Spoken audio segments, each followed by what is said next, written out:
Israel की राजनीति में इन दिनों एक ऐसा भूचाल आया है जिसकी गूंज पूरी दुनिया तक सुनाई दे रही है। प्रधानमंत्री बेंजामिन नेतन्याहू, जिन्हें इजराइल की राजनीति का आयरन मैन भी कहा जाता है, अचानक एक ऐसी मांग लेकर सामने आए हैं जिसने सत्ता से लेकर जनता तक सभी को चौंका दिया है। नेतन्याहू ने इजराइल के राष्ट्रपति आइजैक हेरजोग से औपचारिक रूप से क्षमादान यानी कि माफी की अपील कर दी है।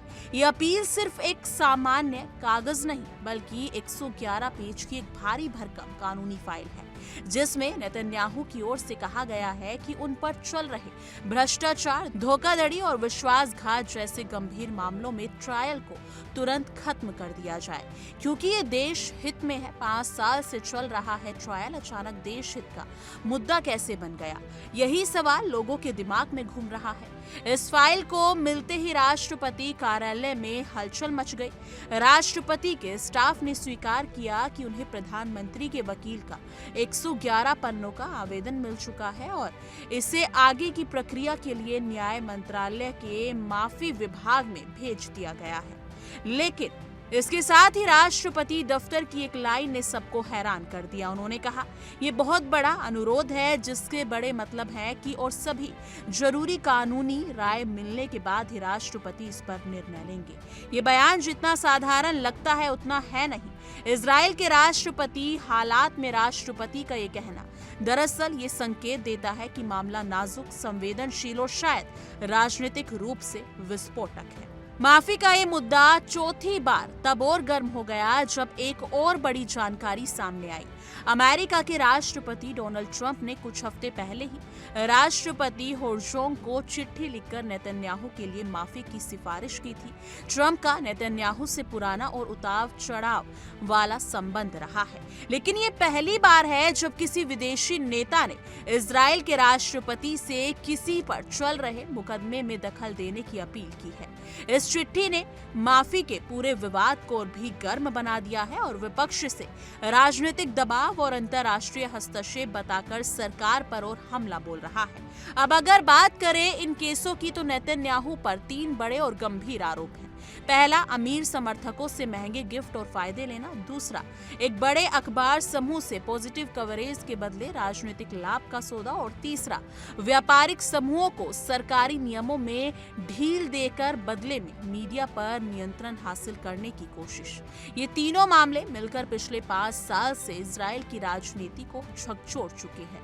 नेतन्याहू लगातार इसे राजनीतिक साजिश, मीडिया का झूठ अभियान और न्यायपालिका की विठट बताते रहे हैं। उनके समर्थक मानते हैं कि ये सब उन्हें सत्ता से हटाने का पूरा प्लान है, लेकिन विपक्ष कह रहा है कि अगर वो निर्दोष हैं तो उन्हें कोर्ट में अपनी बेगुनाही साबित करनी चाहिए, माफी मांगनी चाहिए।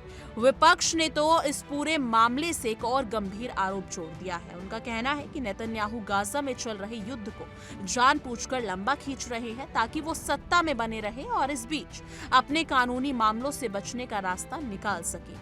कई विपक्षी नेताओं ने कहा कि माफी की मांग की खबर जैसे ही सामने आई, ये साफ हो गया कि प्रधानमंत्री को अपने खिलाफ फैसले का डर है। वही कुछ एक्सपर्ट्स का कहना है कि अगर ये माफी दे दी गई तो इजराइल के न्यायिक सिस्टम के इतिहास का सबसे विवादित फैसला होगा। लेकिन नेतन्याहू का पक्ष बिल्कुल अलग है। उन्होंने अपने पत्र में लिखा कि उन्हें खुद अपनी बेगुनाही साबित करने में व्यक्तिगत रुचि है, लेकिन देश अभी गंभीर दौर से गुजर रहा है। जनता युद्ध, सुरक्षा और आर्थिक चुनौतियों से जूझ रही है। ऐसे में प्रधानमंत्री पर चल रहा ये लंबा मामला देश का ध्यान भटका रहा है और राजनीतिक अस्थिरता पैदा कर रहा है। इसलिए इस ट्रायल को तुरंत खत्म करना देश के हित में है, ये उनका दावा है।